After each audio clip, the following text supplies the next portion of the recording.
ನಮಸ್ಕಾರ ಬಾಂಧವ ಆಪ್ತ ಮಿತ್ರ ಕೊರೋನಾ ಕಾಲದ ಹೀರೋ ಸಂತ್ರಸ್ತರಿಗೆ ಆಶ್ರಯ ರೋಗಿಗಳಿಗೆ ಬೆಡ್ ಫ್ರಾನ್ಸ್ನಿಂದ ತರಿಸಿದ್ರು ಆಕ್ಸಿಜನ್ ಕರ್ನಾಟಕಕ್ಕೂ ಸೋನು ಸೂದ್ಗೂ ಅದೆಂತಹ ಅನುಬಂಧ ಗೊತ್ತಾ 12,000 ವಲಸೆ ಕಾರ್ಮಿಕರನ್ನ ಊರಿಗೆ ತಲುಪಿಸಿದ ಹೀರೋ ದಿನಕ್ಕೆ 50,000 ಜನರಿಗೆ ಆಹಾರ ಪೂರೈಸೋ ಜನನಾಯಕ ಇದೇ ಈ ಹೊತ್ತಿನ ಫೋಕಸ್ 18 ಬಂಗಾರದ ಮನುಷ್ಯ ನಾನು ಚೈತ್ರ ರಾಜ್ ಆಪತ್ ಬಾಂಧವ ಆಪ್ತ ಮಿತ್ರ ಕೊರೋನಾ ಕಾಲದ ಹೀರೋ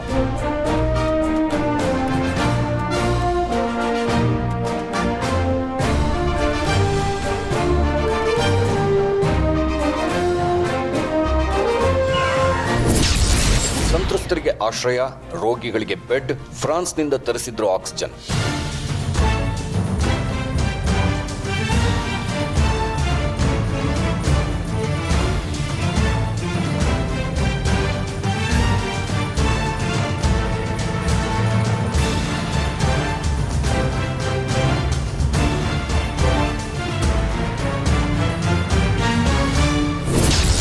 ಕರ್ನಾಟಕಕ್ಕೂ ಸೋನು ಸೂದ್ಗೂ ಕಳೆದ ವರ್ಷದವರೆಗೂ ಈ ಹೆಸರು ಅಷ್ಟೇನೂ ಚಿರಪರಿಚಿತವಾಗಿರಲಿಲ್ಲ.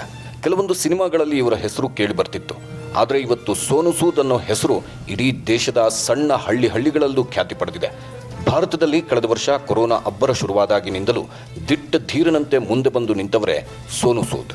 ಇವತ್ತು ಸೋನು ಸೂದ್ ಕೇವಲ ಒಬ್ಬ ನಟ ಮಾತ್ರ ಅಲ್ಲ, ಸಾವಿರಾರು ಜನರ ಜೀವನದ ದಾರಿದೀಪ, ಲಕ್ಷಾಂತರ ಜನರ ಬದುಕಿಗೆ ಆಶ್ರಯದಾತ, ಅದೆಷ್ಟೋ ಸಹೋದರಿಯರ ಬೆನ್ನಿಗೆ ನಿಂತ ಸಹೋದರ, ಅದೆಷ್ಟೋ ತಂದೆ ತಾಯಂದಿರ ಅಚ್ಚುಮೆಚ್ಚಿನ ಮಗ, ನಿರ್ಗತಿಕರ ಪಾಲಿನ ಆಶಾಕಿರಣ. ಯಾರೂ ಸಹಾಯಕ್ಕೆ ಬಂದಿಲ್ಲ ಅಂದರೆ ನಮ್ಮ ಜೊತೆ ಸೋನು ಸೂದ್ ಇದ್ದಾರೆ ಅನ್ನುವಷ್ಟರ ಮಟ್ಟಿಗೆ ಜನರ ಹೃದಯ ಸಿಂಹಾಸನದಲ್ಲಿ ಅಲಂಕರಿಸಿದ್ದಾರೆ.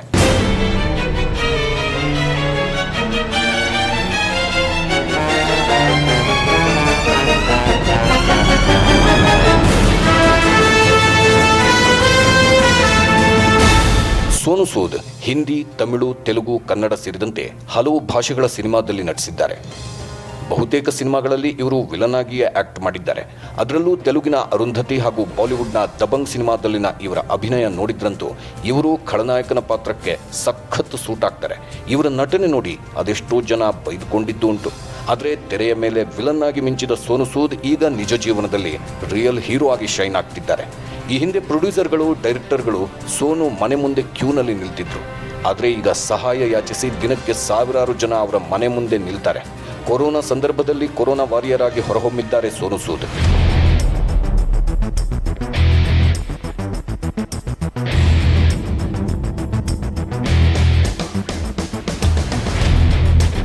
ಸೋನು ಸೂದ್ರನ್ನ ಯಾವ ಹೆಸರಿನಿಂದ ಕರೆದ್ರೂ ಕೂಡ ಕಡಿಮೆಯೇ. ಅವರನ್ನು ಆಪತ್ ಬಾಂಧವ ಅನ್ನಿ, ಆಪತ್ ರಕ್ಷಕ ಅನ್ನಿ, ಯಾಕಂದರೆ ಅವರು ಮಾಡಿರೋ ಸಹಾಯ ಅಂಥದ್ದು. ಕಳೆದ ಮಾರ್ಚ್ ತಿಂಗಳಿನಲ್ಲಿ ಇಡೀ ದೇಶವೇ ಕೊರೋನಾ ಮೊದಲನೇ ಅಲೆಗೆ ತತ್ತರಿಸಿ ಹೋಗಿತ್ತು. ಕೊರೋನಾ ಮಹಾಮಾರಿ ದೇಶಕ್ಕೆ ಎಂಟ್ರಿ ಕೊಡ್ತಿದ್ದಂತೆ ಕೇಂದ್ರ ಸರ್ಕಾರ ಇಡೀ ದೇಶವನ್ನೇ 2-3 ತಿಂಗಳುಗಳ ಕಾಲ ಲಾಕ್ಡೌನ್ ಮಾಡಿತು. ಈ ಹೆಮ್ಮಾರಿ ಅಬ್ಬರಕ್ಕೆ ಬ್ರೇಕ್ ಹಾಕೋದಕ್ಕೆ ಲಾಕ್ಡೌನ್ ಕಷ್ಟದ ನಿರ್ಧಾರವಾದರೂ ಜನರ ಜೀವ ಕಾಪಾಡೋದಕ್ಕೆ ಇದು ಅನಿವಾರ್ಯ ಕೂಡ ಆಗಿತ್ತು. ದಿಢೀರ್ ಲಾಕ್ಡೌನ್ನಿಂದ ಇಡೀ ದೇಶದ ಜನರ ಜೀವನ ಅಯೋಮಯವಾಗಿ ಹೋಯಿತು. ಜನರ ಬದುಕು ಬರ್ಬಾದಾಗಿ ಹೋಗಿತ್ತು. ಜನರ ಓಡಾಟಕ್ಕೂ ಫುಲ್ ಸ್ಟಾಪ್ ಇತ್ತು. ವಾಹನ ಸಂಚಾರಕ್ಕೆ ನಿರ್ಬಂಧ ಹೇರಲಾಯಿತು. ಜನರ ಕೆಲಸಕ್ಕೂ ಕೂಡ ಕತ್ತರಿ ಬಿದ್ದಿತ್ತು. ಟೋಟಲ್ ಆಗಿ ಇಡೀ ದೇಶವೇ ಬಂಧಿಯಾಗಿತ್ತು. ಇದರಿಂದ ಮಹಾನಗರಗಳಲ್ಲಿ ಕೂಲಿ ನಾಲಿ ಮಾಡಿಕೊಂಡು ಜೀವನ ಸಾಗಿಸ್ತಿದ್ದವರ ಗೋಳಂತೂ ಹೇಳುತ್ತಿರೋದು. ಆ ಕಡೆ ಊರಿಗೆ ಹೋಗೋಕ್ಕೂ ಆಗದೆ, ಇಲ್ಲೇ ಇರೋಕ್ಕೂ ಆಗದೆ ಹಸಿವಿನಿಂದ ನರಳಿ ಸಾಯ್ತಿದ್ರು. ಅಕ್ಷರಶಃ ನರಕಯಾತನೆ ಅನುಭವಿಸಿದ್ರು. ಅದೆಷ್ಟೋ ಜನ ತಮ್ಮ ಊರುಗಳಿಗೆ ಸಾವಿರಾರು ಕಿಲೋಮೀಟರ್ ಕಾಲ್ನಡಿಗೆಯಲ್ಲಿ ಹೋಗಿದ್ರು. ಈ ಟೈಮ್ನಲ್ಲಿ ಯಮಯಾತನೆ ಅನುಭವಿಸಿ ಸತ್ತವರ ಸಂಖ್ಯೆಗೆ ಲೆಕ್ಕವಿಲ್ಲ. ಇದೇ ಸಮಯದಲ್ಲೇ ನೋಡಿ ಕಷ್ಟದಲ್ಲಿದ್ದವರ ಪಾಲಿಗೆ ರಿಯಲ್ ಹೀರೋ ಆಗಿ ಸಹಾಯಕ್ಕೆ ಬಂದವರೇ ಜೆಂಟಲ್ಮ್ಯಾನ್ ಸೋನು ಸೂದ್. ಆಪತ್ ರಕ್ಷಕನಾಗಿ ಬಂದವರೇ one and only Sonu Sood. ಬಡವರ ಪಾಲಿಗೆ ದೀನಬಂಧುವಾಗಿ ಬಂದರೂ ಬಂಗಾರದ ಮನುಷ್ಯ ಸೋನು ಸೂದ್.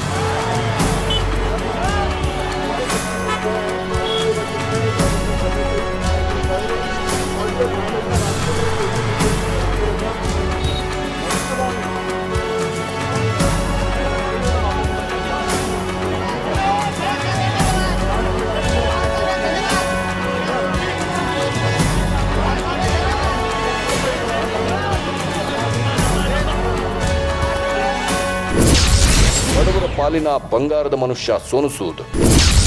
ನಿರ್ಗತಿಕರ ಪಾಲಿನ ದಾರಿದೀಪ, ವಲಸಿಗರ ಪಾಲಿನ ಆಶಾಕಿರಣ. ಸೋನು ಸೂದ್ ಮಾಡಿರೋ ಸಹಾಯದ ಬಗ್ಗೆ ಹೇಳ್ತಾ ಹೋದ್ರೆ ಅರ್ಧ ತಾಸಿನ ಎಪಿಸೋಡ್ ಕೂಡ ಕಡಿಮೆ ಅನ್ಸುತ್ತೆ. ಆ ಮಟ್ಟಿಗೆ ಸೋನು ಸಹಾಯ ಮಾಡಿದ್ದಾರೆ. ಸೋನು ಸಹಾಯ ಹಸ್ತ ನೀಡಿರೋದ್ರ ಬಗ್ಗೆ ಹೇಳೋದಕ್ಕೆ ನಮಗೂ ಕೂಡ ಹೆಮ್ಮೆ ಅನ್ಸುತ್ತೆ. ಹಾಗಾದ್ರೆ ಸೋನು ಕೊರೋನಾ ಮಾರಿಯ ಆಕ್ರಮಣದ ಸಮಯದಲ್ಲಿ ಯಾವೆಲ್ಲ ರೀತಿ ಹೆಲ್ಪ್ ಮಾಡಿದ್ರು ಅನ್ನೋದನ್ನ ಹೇಳ್ತಾ ಹೋಗ್ತೀವಿ ನೋಡಿ. ಕಳೆದ ವರ್ಷ ಕೊರೋನಾ ಸೋಂಕಿಗಿಂತಲೂ ಹಸಿವಿನಿಂದ ನರಳಿ ಸತ್ತವರ ಸಂಖ್ಯೆಯೇ ಹೆಚ್ಚು ಅಂತ ಹೇಳಲಾಗುತ್ತೆ. ಹಾಗಾಗಿ ಸೋನು ಮೊದಲು ತೆಗೆದುಕೊಂಡ ನಿರ್ಧಾರವೇ ಹಸಿದವರಿಗೆ ಹೊಟ್ಟೆ ತುಂಬಿಸುವುದು. ಮೊದಲಿಗೆ ದಿನಕ್ಕೆ 100ರಿಂದ 200 ಜನಕ್ಕೆ ಆಹಾರದ ಪೊಟ್ಟಣಗಳನ್ನು ನೀಡ್ತಿದ್ರು. ನಂತರ ಈ ಸಂಖ್ಯೆ ದಿನದಿಂದ ದಿನಕ್ಕೆ ಏರ್ತಾ ಹೋಯಿತು. ನಂತರ ದಿನಕ್ಕೆ ಸಾವಿರಾರು ಜನಕ್ಕೆ ಆಹಾರ ಪೂರೈಸುತ್ತಿತ್ತು ಸೂದ್ ಫೌಂಡೇಶನ್. ಸಾವಿರಾರು ಕೆಲಸಗಾರರಿಗೆ, ವಲಸೆಗಾರರಿಗೆ ಸೋನು ಸೂದ್ ನೆರಳಾಗಿ ನಿಂತರು, ಹೆಮ್ಮರವಾಗಿ ನಿಂತರು.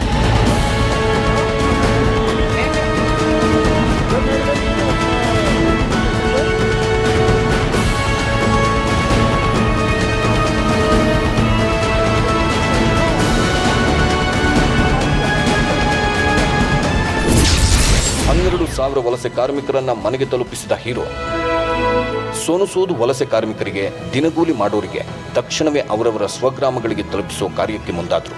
ಇದು ಅಂದುಕೊಂಡಷ್ಟು ಸುಲಭದ ಕೆಲಸ ಆಗಿರಲಿಲ್ಲ. ತುಂಬಾ ಸವಾಲಿನಿಂದ ಕೂಡಿತ್ತು. ಯಾಕಂದ್ರೆ ಮುಂಬೈನಲ್ಲಿ ಮಿನಿ ಇಂಡಿಯಾನೇ ಇತ್ತು. ದೇಶದ ಮೂಲೆ ಮೂಲೆಯಿಂದ ಕೆಲಸ ಅರಿಸಿಕೊಂಡು ಜನ ಇಲ್ಲಿಗೆ ದುಡಿಯೋಕೆ ಬರ್ತಾರೆ. ಉತ್ತರ ಭಾರತದಿಂದ ಹಿಡಿದು ದಕ್ಷಿಣ ಭಾರತದ ಜನ ಕೂಡ ಇಲ್ಲಿಯೇ ವಾಸಿಸುತ್ತಿದ್ದಾರೆ. ಇವರೆಲ್ಲರನ್ನ ಅವರವರ ಊರಿಗೆ ಕಳಿಸೋದು ಸೋನುಗೆ ಚಾಲೆಂಜಿಂಗ್ ಆಗಿತ್ತು. ಆದರೆ ಹೇಳ್ತಾರಲ್ಲ, ಮಾಡುವ ಛಲ, ದೃಢವಾದ ಮನಸ್ಸಿದ್ರೆ ಎಂತಹ ಕೆಲಸವೂ ಕೂಡ ಅಸಾಧ್ಯವಲ್ಲ ಅಂತ. ಹಾಗೆ ಸೋನು ಸೂದ್ ಕೊನೆಯ ಒಬ್ಬ ವ್ಯಕ್ತಿಯನ್ನು ಕೂಡ ಅವರ ಊರಿಗೆ ಮುಟ್ಟಿಸೋದು ನನ್ನ ಗುರಿ ಅಂದಿದ್ರು. ನನ್ನ ಕೈಲಾದ ಸಹಾಯ ಮಾಡೇ ಮಾಡ್ತೀನಿ ಅಂತ ಪ್ರತಿಜ್ಞೆ ತೊಟ್ಟರು. ಪ್ರತಿಯೊಂದು ರಾಜ್ಯದವರಿಗೂ ಹೋಗೋದಕ್ಕೆ ಬಸ್ಗಳ ವ್ಯವಸ್ಥೆ ಮಾಡಿಸಿದ್ರು. ಇದಕ್ಕಾಗಿಯೇ ಇವರು ಹಾಗೂ ಇವರ ತಂಡ ಹಗಲಿರುಳು ದಣಿವರಿಯದೆ ಶ್ರಮಿಸಿದೆ. ಮಹಾರಾಷ್ಟ್ರ ಹಾಗೂ ಕೇಂದ್ರ ಸರ್ಕಾರದ ಅನುಮತಿ ಪಡೆದು ಆಲ್ಮೋಸ್ಟ್ ಎಲ್ಲರಿಗೂ ಬಸ್ಸಿನ ವ್ಯವಸ್ಥೆ ಕಲ್ಪಿಸಿದ್ರು ಆಪತ್ರಕ್ಷಕ ಸೋನು ಸೂದ್. ಘರ್ ಭೇಜೋ ಅಭಿಯಾನದಡಿ ಸೋನು ಪೊಲೀಸ್ ಇಲಾಖೆ ಹಾಗೂ ಮಹಾರಾಷ್ಟ್ರ, ಕರ್ನಾಟಕ ರಾಜ್ಯ ಸರ್ಕಾರದ ಅನುಮತಿ ಪಡೆದಿದ್ರು. ಪೇಪರ್ ವರ್ಕ್ ಆದ ಬಳಿಕ ವೈದ್ಯಕೀಯ ಮುನ್ನೆಚ್ಚರಿಕಾ ಕ್ರಮವನ್ನು ಕೈಗೊಂಡು ಅವರನ್ನ ಅವರ ಊರುಗಳಿಗೆ ಕಳಿಸ್ತಿದ್ವಿ ಅಂತ ಸೋನು ಒಂದು ಸಂದರ್ಶನದಲ್ಲಿ ಹೇಳ್ಕೊಂಡಿದ್ರು. ಪ್ರಾರಂಭದಲ್ಲಿ ಸುಮಾರು 350 ವಲಸಿಗ ಕಾರ್ಮಿಕರನ್ನ ಕರ್ನಾಟಕಕ್ಕೆ ಕಳಿಸಿದ್ವಿ. ನಂತರ ಮುಂಬೈನಿಂದ ಉತ್ತರ ಪ್ರದೇಶ, ಬಿಹಾರ, ಜಾರ್ಖಂಡ್, ಒಡಿಶಾ, ರಾಜಸ್ಥಾನ ರಾಜ್ಯಗಳಿಗೆ ಕೂಲಿ ಕಾರ್ಮಿಕರನ್ನ ಕಳಿಸಲಾಯಿತು. ಕೇವಲ ಬಸ್ಗಳ ವ್ಯವಸ್ಥೆ ಮಾತ್ರವಲ್ಲ, ಇನ್ನೂ ಕೆಲ ರಾಜ್ಯಗಳ ಕಾರ್ಮಿಕರಿಗೆ ರೈಲ್ವೆ ವ್ಯವಸ್ಥೆಯನ್ನು ಕೂಡ ಮಾಡಿದ್ರು.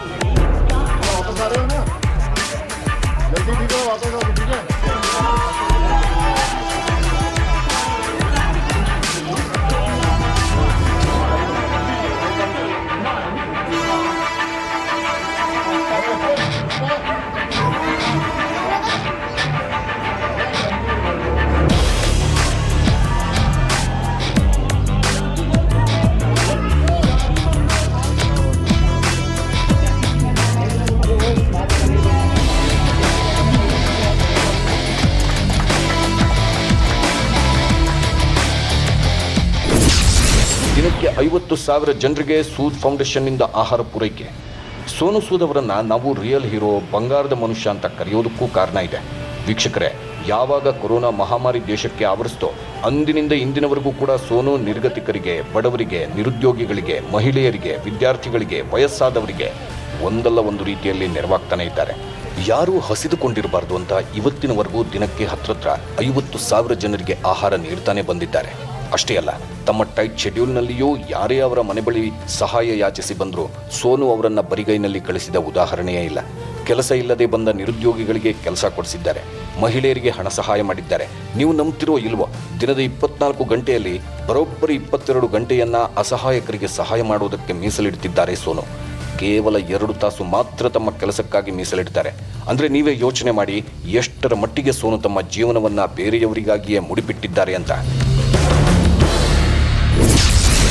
ಸಹಾಯವಾಣಿ ಆರಂಭಿಸಿದ ಆಪತ್ರಕ್ಷಕ ಸೋನು ಸೂದ್ ಯಾವಾಗಿನಿಂದ ಈ ದಿಟ್ಟ ಕಾರ್ಯಕ್ಕೆ ಕೈ ಹಾಕಿದ್ರೋ ಇಡೀ ದೇಶವೇ ಅವರ ಕಾರ್ಯವನ್ನ ಹಾಡಿ ಹೊಗಳಿತು. ಸೋನು ಬಳಿ ಹೋದ್ರೆ ತಮ್ಮ ಕೆಲಸ ಆಗೇ ಆಗುತ್ತೆ ಅನ್ನೋ ಭರವಸೆ ಎಲ್ಲರಲ್ಲೂ ಮೂಡಿತು. ಯಾರಿಗಾದ್ರೂ ಆಸ್ಪತ್ರೆ ಬೆಡ್ ಸಿಕ್ಕಿಲ್ಲ ಅಂದ್ರೂ ಸೋನು, ಮೆಡಿಸಿನ್ ಸಿಕ್ಕಿಲ್ಲ ಅಂದ್ರೂ ಸೋನು, ಊರಿಗೆ ಹೋಗೋಕೆ ಬಸ್ ವ್ಯವಸ್ಥೆ ಆಗಿಲ್ಲ ಅಂದ್ರೂ ಸೋನು, ಮಕ್ಕಳು ಶಿಕ್ಷಣ ವಂಚಿತರಾದ್ರೂ ಎಲ್ಲರಿಗೂ ಥಟ್ಟನೆ ನೆನಪಾಗೋದು ಒಂದೇ ಹೆಸರು, ಅದು ಸೋನು ಸೂದ್. ಯಾವ ಮಟ್ಟಿಗೆ ಸೋನುಗೆ ಜನ ಸಹಾಯ ಯಾಚಿಸ್ತಿದ್ರು ಅಂದ್ರೆ ದಿನಕ್ಕೆ 100 ಕಾಲ್ಗಳು. ಕೆಲವರು ಅವರ ಟ್ರಸ್ಟ್ಗೆ ಕರೆ ಮಾಡಿದ್ರೆ ಇನ್ನು ಕೆಲವರು ನೇರವಾಗಿ ಸೋನು ಸೂದ್ಗೆ ಕರೆ ಮಾಡ್ತಿದ್ರು. ಹಲವಾರು ಕಾಲ್ಗಳನ್ನ ಸ್ವತಃ ಸೋನು ಸೂದ್ ಅಟೆಂಡ್ ಮಾಡ್ತಿದ್ರು. ಫೇಸ್ಬುಕ್, ವಾಟ್ಸ್ಆಪ್, ಟ್ವಿಟರ್, ಇನ್ಸ್ಟಾಗ್ರಾಮ್ ಎಲ್ಲ ಸೋಷಿಯಲ್ ಮೀಡಿಯಾಗಳ ಮೂಲಕವೂ ಸೋನುಗೆ ಸಾವಿರಾರು ಮೆಸೇಜ್ಗಳು ಬಂದು ತಲುಪುತ್ತಿದ್ವು. ಇವರಲ್ಲಿ ಹಲವರಿಗೆ ಸೋನು ಸಹಾಯ ಮಾಡಿದ್ದಾರೆ. ಸೋನು ಹೆಲ್ಪ್ ಮಾಡಿದ ಅದೆಷ್ಟೋ ಜನ ಕೊರೋನಾ ಮಹಾಮಾರಿಯಿಂದ ಗೆದ್ದು ಬಂದಿದ್ದಾರೆ. ಇದಕ್ಕಿಂತ ಸಾರ್ಥಕತೆ ಮನೋಭಾವನೆ ಮತ್ತೇನಿದೆ ಅಲ್ವಾ? ಜನರಿಗೆ ಯಾವುದೇ ತೊಂದರೆ ಆಗಬಾರ್ದು ಅನ್ನೋ ಕಾರಣಕ್ಕೆ ಸೋನು ತಮ್ಮ ಟ್ರಸ್ಟ್ ಮೂಲಕ ಟೋಲ್ ಫ್ರೀ ನಂಬರ್ ಆರಂಭಿಸಿದ್ದಾರೆ. ಯಾರೇ ಸಹಾಯ ಬೇಕಿದ್ರೂ 1800-1213-711 ಈ ಸಹಾಯವಾಣಿಗೆ ಕರೆ ಮಾಡಿದ್ರೆ ಸಾಕು, ಅವರ ಕೆಲಸ ಆದಂತೆ ಅರ್ಥ.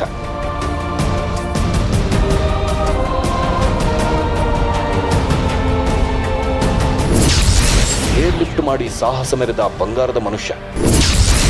170 ಜನ ವಲಸಿಗರನ್ನ ಡೆಹ್ರಾಡೂನ್ಗೆ ತಲುಪಿಸಿದ ಸೋನು. ಏರ್ ಲಿಫ್ಟ್ ಈ ಪದವನ್ನು ನಾವುಗಳು ತುಂಬಾ ಕಡಿಮೆ ಕೇಳಿರ್ತೀವಿ. ಯಾವುದಾದ್ರೂ ಪ್ರವಾಹದ ಸಂದರ್ಭದಲ್ಲಿ, ಇನ್ಯಾವುದೋ ಪ್ರಾಕೃತಿಕ ವಿಪತ್ತಿನ ಸಮಯದಲ್ಲಿ, ಯುದ್ಧದ ಸಮಯದಲ್ಲಿ ಸಂತ್ರಸ್ತರನ್ನ ಕಾಪಾಡೋದಕ್ಕೆ ಏರ್ ಲಿಫ್ಟ್ ಮಾಡಲಾಗುತ್ತೆ. ಇಲ್ಲಿ ಸೋನು ಸೂದ್ ಬಸ್ ವ್ಯವಸ್ಥೆ, ರೈಲ್ವೆ ವ್ಯವಸ್ಥೆ ಜೊತೆಗೆ ಒಂದು ಹೆಜ್ಜೆ ಮುಂದೆ ಹೋಗಿ ಸಂಕಷ್ಟದಲ್ಲಿ ಸಿಲುಕಿದ್ದವರನ್ನ ಚಾರ್ಟರ್ಡ್ ಫ್ಲೈಟ್ ಬಳಸುವ ಮೂಲಕ ಏರ್ ಲಿಫ್ಟ್ ಮಾಡಿಸಿದ್ರು. ಮುಂಬೈನಲ್ಲಿ ಸಿಲುಕಿದ್ದ 170 ಜನ ವಲಸಿಗರನ್ನ ಫ್ಲೈಟ್ ಮೂಲಕ ಏರ್ ಲಿಫ್ಟ್ ಮಾಡಲಾಯಿತು. ಮುಂಬೈನಿಂದ ಉತ್ತರಾಖಂಡ್ನ ಡೆಹ್ರಾಡೂನ್ಗೆ ಇವರನ್ನ ಸುರಕ್ಷಿತವಾಗಿ ವಿಮಾನದ ಮೂಲಕ ತಲುಪಿಸಲಾಯಿತು. ಮುಂಬೈನ ಛತ್ರಪತಿ ಇಂಟರ್ನ್ಯಾಷನಲ್ ಏರ್ಪೋರ್ಟ್ನಿಂದ ಏರ್ಬಸ್ A320 ಪ್ಲೇನ್ ಮೂಲಕ ಇವರೆಲ್ಲರನ್ನ ಡೆಹ್ರಾಡೂನ್ಗೆ ಕರೆದೊಯ್ಯಲಾಯಿತು. ಇವರ್ಯಾರು ಈ ಮೊದಲು ವಿಮಾನ ಪ್ರಯಾಣದ ಅನುಭವ ಕಂಡವರಲ್ಲ. ಅವರ ಮುಖದಲ್ಲಿನ ನಗುವನ್ನ ನೋಡಿ ನನ್ನ ಖುಷಿಗೆ ಪಾರವೇ ಇರಲಿಲ್ಲ ಅಂತ ಸೋನು ಈ ಹಿಂದೆ ಹೇಳ್ಕೊಂಡಿದ್ರು.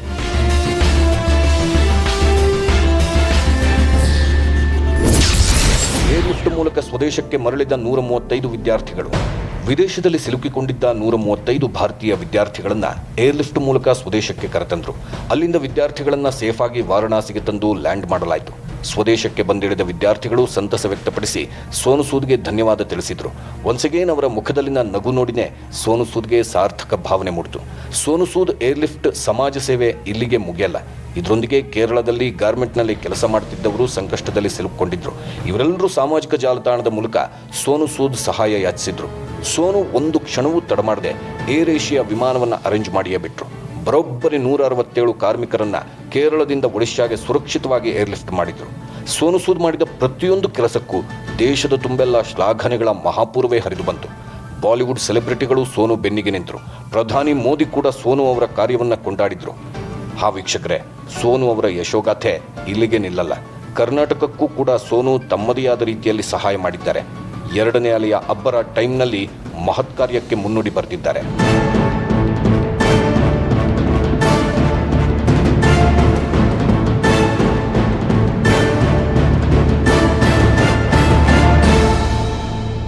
ಫ್ರಂಟ್ಲೈನ್ ಸಿಬ್ಬಂದಿಗಳ ವಾಸ್ತವ್ಯಕ್ಕೆ ತಮ್ಮ ಹೋಟೆಲನ್ನೇ ಬಿಟ್ಟು ಕೊಟ್ಟಿದ್ರು ಸೋನು ಸೂದ್. ಅಷ್ಟೇ ಅಲ್ಲ, ಕೊರೋನಾ 2ನೇ ಅಲೆ ಅಬ್ಬರದ ಟೈಮ್ನಲ್ಲೂ ಸೋನು ಆಕ್ಸಿಜನ್ ಸಪ್ಲೈನಂತ ಮಹಾ ಕಾರ್ಯಕ್ಕೆ ಮುಂದಾಗಿದ್ದಾರೆ. ಆಕ್ಸಿಜನ್ ಘಟಕವನ್ನ ಸ್ಥಾಪಿಸೋಕೆ ಸಜ್ಜಾಗಿದ್ದಾರೆ. ಈ ಬಗ್ಗೆ ಮಾಹಿತಿ ಕೊಡ್ತೀವಿ. Have a small break. 2ನೇ ಅಲೆಯ ಟೈಮ್ನಲ್ಲಿಯೂ ಸೋನು ಸೈನಿಕನ ರೀತಿಯೇ ಕಾರ್ಯನಿರ್ವಹಿಸಿದ್ದಾರೆ. ಆಕ್ಸಿಜನ್ ಸಮಸ್ಯೆ ಎದುರಾದಾಗ ಆಕ್ಸಿಜನ್ ಸಪ್ಲೈ ಮಾಡಿದ್ರು. ರೆಮ್ಡೆಸಿವಿರ್ ಮೆಡಿಸನ್ ಪೂರೈಸಿದ್ರು. ಇದಿಷ್ಟೇ ಅಲ್ಲ, ಇನ್ನೂ ಒಂದು ಹೆಜ್ಜೆ ಮುಂದೆ ಹೋಗಿರೋ ಸೋನು ಫ್ರಾನ್ಸ್ನಿಂದ ಆಮ್ಲಜನಕ ಘಟಕ ತರಿಸೋಕೆ ಸಿದ್ಧವಾಗಿದ್ದಾರೆ.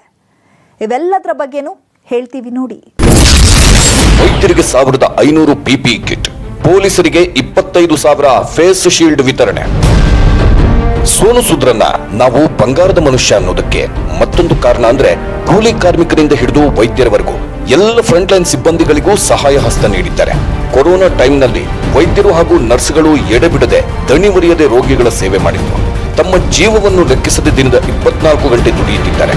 ವೈದ್ಯರು ಹಾಗೂ ಹೆಲ್ತ್ ಕೇರ್ ಸಿಬ್ಬಂದಿಯ ಆರೋಗ್ಯದ ಬಗ್ಗೆಯೂ ಕಾಳಜಿ ವಹಿಸಿದ ಸೋನು ಸೂದ್ ಅವರೆಲ್ಲರಿಗೂ ತಾವೇ PPE ಕಿಟ್ ವಿತರಿಸಿದ್ರು. ಪಂಜಾಬ್ನಲ್ಲಿ ಕಾರ್ಯನಿರ್ವಹಿಸುತ್ತಿದ್ದ ಪ್ಯಾರಾಮೆಡಿಕಲ್ ಸ್ಟಾಫ್ಗೆ 1500 PPE ಕಿಟ್ ವಿತರಿಸಿದ್ರು. ಹಾಗೆ ಮಹಾರಾಷ್ಟ್ರದಲ್ಲಿ ಕಾರ್ಯನಿರ್ವಹಿಸುತ್ತಿದ್ದ ಪೊಲೀಸರಿಗೆ 25,000 ಫೇಸ್ ಶೀಲ್ಡ್ ನೀಡಿದ್ದಾರೆ.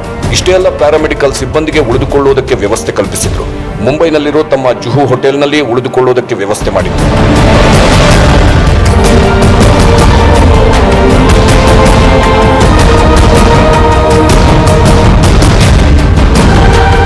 ಒಮ್ಮೆ ಈ ವಿಡಿಯೋ ನೋಡಿ. ಸೋನು ಸೂದ್ ಒಂದು ವರ್ಷದಲ್ಲಿಯೇ ಲಕ್ಷಾಂತರ ಜನರ ಪ್ರೀತಿಯನ್ನ ಹೇಗೆ ಗಳಿಸಿದ್ದಾರೆ ಅಂತ ಇವರು ಮನೆ ಮುಂದೆ ಒಬ್ಬ ಮಹಿಳೆ ಬಂದು ನಿಂತಿದ್ದಾಳೆ. ಸೋನು ಸೂದ್ ಬಳಿ ಮಾತಾಡ್ತಾ ಅವರ ಕೈಗೆ ರಾಖಿ ಕಟ್ಟಿದ್ರು. ಅಷ್ಟೇ ಅಲ್ಲ, ನನ್ನಂತ ಸಹೋದರಿಯರ ಪಾಲಿನ ನಿಜವಾದ ಸಹೋದರ ನೀವು ಅಂತ ಹೇಳಿದ್ರು. ಆಗ ಸೋನು ಸೂದ್ ಅವರ ಕಣ್ಣಾಲಿಗಳು ತುಂಬಿಕೊಂಡಿದ್ವು. ನಿಮ್ಮ ಪ್ರೀತಿಗೆ ನಾನು ಸದಾ ಚಿರಋಣಿ ಅಂತ ಹೇಳಿದ್ರು. ಈ ವಿಡಿಯೋ ಸಾಮಾಜಿಕ ಜಾಲತಾಣದಲ್ಲಿ ವೈರಲ್ ಆಗಿದ್ದು, ಜನ ಸೋನು ಸೂದ್ ಅವರನ್ನ ನೀವೊಬ್ಬ ರಿಯಲ್ ಹೀರೋ, ನಿಜವಾದ ಸಹೋದರ ಅಂತ ಹಾಡಿ ಹೊಗಳಿದ್ರು.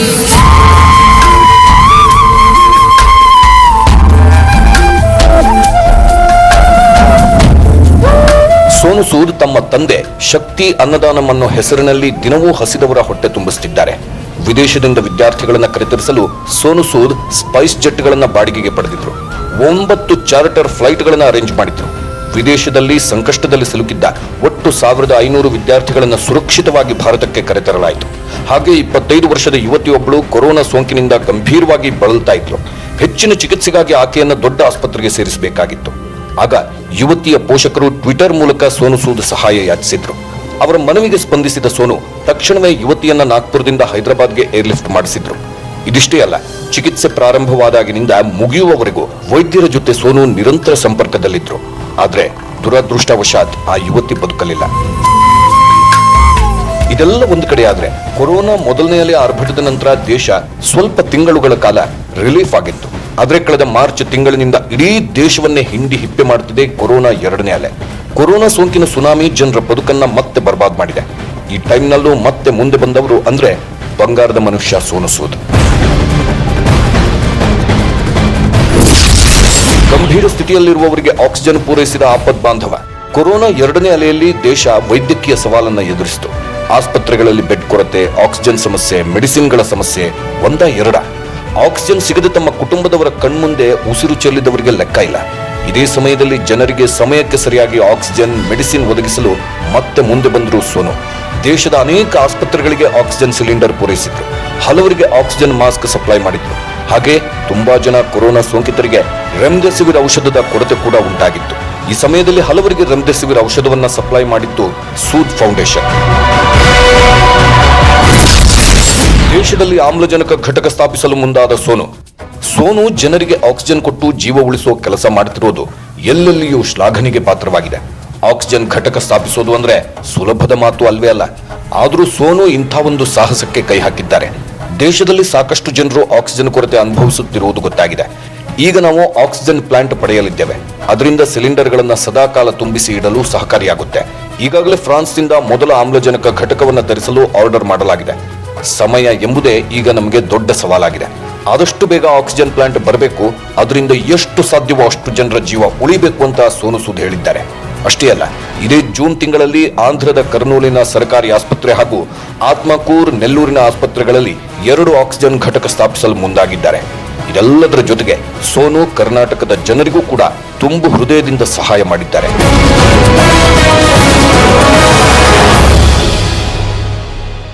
ಕರ್ನಾಟಕಕ್ಕೂ ಕೂಡ ಸೋನು ಸೂದ್ ಅದೇ ರೀತಿಯಲ್ಲಿಯೇ ಸಹಾಯ ಮಾಡಿದ್ದಾರೆ. ಆಕ್ಸಿಜನ್ ಒದಗಿಸಿ ಸಾವಿನಂಚಿನಲ್ಲಿದ್ದವರ ಜೀವ ಉಳಿಸಿದ್ದಾರೆ ರಿಯಲ್ ಹೀರೋ. ಅಷ್ಟೇ ಅಲ್ಲ, ನ್ಯೂಸ್ 18ನ ಸಂಜೀವಿನಿ ಅಭಿಯಾನದಲ್ಲೂ ಕೂಡ ಕೈ ಜೋಡಿಸಿ ಸಮಾಜಕ್ಕೆ ಉತ್ತಮ ಸಂದೇಶ ಸಾರ್ತಿದ್ದಾರೆ. ಈ ಬಗ್ಗೆ ಹೇಳ್ತೀವಿ ಸ್ಮಾಲ್ ಬ್ರೇಕ್ ಆದ್ಮೇಲೆ. ಹೋರಾಟ ಮಾಡ್ತಿದ್ದವರಿಗೆ ಆಕ್ಸಿಜನ್ ಒದಗಿಸಿ ಆಪದ್ ಬಾಂಧವರಾಗಿ ಹೊರಹೊಮ್ಮಿದ್ದಾರೆ. ಪೊಲೀಸ್, ನಿರುದ್ಯೋಗಿಗಳ ಬೆನ್ನಿಗೂ ನಿಂತಿದ್ದಾರೆ ಸೋನು ಸೂದ್. ಈ ಬಗ್ಗೆ ಹೇಳ್ತೀವಿ ನೋಡಿ. ಕೊರೋನಾ 2ನೇ ಅಲೆಯ ಅಬ್ಬರದ ಸಮಯದಲ್ಲಿ ಬೆಂಗಳೂರಿನ ಖಾಸಗಿ ಆಸ್ಪತ್ರೆಯೊಂದರಲ್ಲಿ ಆಕ್ಸಿಜನ್ ಸಿಲಿಂಡರ್ ಸಮಸ್ಯೆ ಎದುರಾಗಿತ್ತು. 20ರಿಂದ 22 ಜನ ಸಾವು ಬದುಕಿನ ಮಧ್ಯೆ ಹೋರಾಟ ನಡೆಸುತ್ತಿದ್ರು. ಆಕ್ಸಿಜನ್ ಸಮಸ್ಯೆ ಎದುರಾದ ಬೆನ್ನಲ್ಲೇ ಯಲಹಂಕ ಠಾಣಾ ಇನ್ಸ್ಪೆಕ್ಟರ್ ಸತ್ಯನಾರಾಯಣ್ ಸೋನು ಸೂದ್ ಚಾರಿಟಿಗೆ ಕರೆ ಮಾಡಿ ಈ ಬಗ್ಗೆ ತಿಳಿಸಿದ್ರು. ತಕ್ಷಣವೇ ಕಾರ್ಯಪ್ರವೃತ್ತರಾದ ಸೋನು ಸೂದ್ ಟ್ರಸ್ಟ್ ಸಿಬ್ಬಂದಿ ಕೆಲವೇ ಗಂಟೆಗಳಲ್ಲಿ 15 ಸಿಲಿಂಡರ್ಗಳನ್ನು ಬೈಕ್ ಹಾಗೂ ಕಾರುಗಳಲ್ಲಿ ತಂದಿದ್ರು. ಸಮಯಕ್ಕೆ ಸರಿಯಾಗಿ ಆಕ್ಸಿಜನ್ ತಂದಿದ್ರಿಂದ ಕೂಡಲೇ ಸೋಂಕಿತರಿಗೆ ಆಕ್ಸಿಜನ್ ನೀಡಲಾಗಿದೆ. ನಂತರ ಕೆಲವೇ ಗಂಟೆಗಳಲ್ಲಿ ಇನ್ನುಳಿದ ಆಕ್ಸಿಜನ್ ಸಿಲಿಂಡರ್ ತರಲಾಯಿತು. ಸದಾ ಮಾನವೀಯ ಮೌಲ್ಯಗಳಿಗೆ ಹೆಸರುವಾಸಿಯಾದ ಸೋನು ಸೂದ್ ಬೆಂಗಳೂರು ಪೊಲೀಸರ ನೆರವಿಗೆ ಬಂದಿದ್ದಾರೆ. ಸೂದ್ ಚಾರಿಟೇಬಲ್ ಟ್ರಸ್ಟ್ನಿಂದ ಪೊಲೀಸ್ ಇಲಾಖೆಗೆ ಆಕ್ಸಿಜನ್ ಕಾನ್ಸಂಟ್ರೇಟರ್ ಯಂತ್ರ ನೀಡಲಾಗಿದೆ. ನೆಟ್ವರ್ಕ್ 18ನ ಸಂಜೀವಿನಿ ಅಭಿಯಾನದಲ್ಲೂ ಕೈ ಜೋಡಿಸಿದ್ದು ಸಮಾಜಕ್ಕೆ ಉತ್ತಮ ಸಂದೇಶ ಸಾರುತ್ತಿದ್ದಾರೆ. ಸೋನು ಅವರ ಮಾನವೀಯ ಕಾರ್ಯಕ್ಕಾಗಿ UNDP ಹ್ಯೂಮನಿಟೇರಿಯನ್ ಆಕ್ಷನ್ ಪ್ರಶಸ್ತಿ ಕೊಟ್ಟು ಪುರಸ್ಕರಿಸಿದೆ. ಜನಸೇವೆಯೇ ಜನಾರ್ದನ ಸೇವೆ ಅನ್ನೋ ಹಾಗೆ ಸೋನು ಸೂದ್ ಜನಸೇವೆ ಮಾಡೋದರ ಮೂಲಕ ದೇವರನ್ನು ಕಾಣುತ್ತಿದ್ದಾರೆ. ಸೋನು ಅವರ ಈ ಮಾನವೀಯ ಕಾರ್ಯಕ್ಕೆ ನಮ್ಮ ಕಡೆಯಿಂದಲೂ ಬಿಗ್ ಸಲ್ಯೂಟ್. ಸೋನು ಸೂದ್ ಅವರ ಈ ಸಮಾಜಮುಖಿ ಕಾರ್ಯ ಹೀಗೆ ಮುಂದುವರಿಯಲಿ. ಅವರ ಈ ಕಾರ್ಯಕ್ಕೆ ನಮ್ಮ ಸಲಾಂ ಅಂತ ಹೇಳ್ತಾ ಈ ಹೊತ್ತಿನ ಫೋಕಸ್ 18 ಮುಗಿಸ್ತಾ ಇದ್ದೀವಿ. ನೋಡ್ತಾ ಇರಿ ನ್ಯೂಸ್ 18 ಕನ್ನಡ. ಜಾಲ ನಮ್ಮದು, ಬಲ ನಿಮ್ಮದು.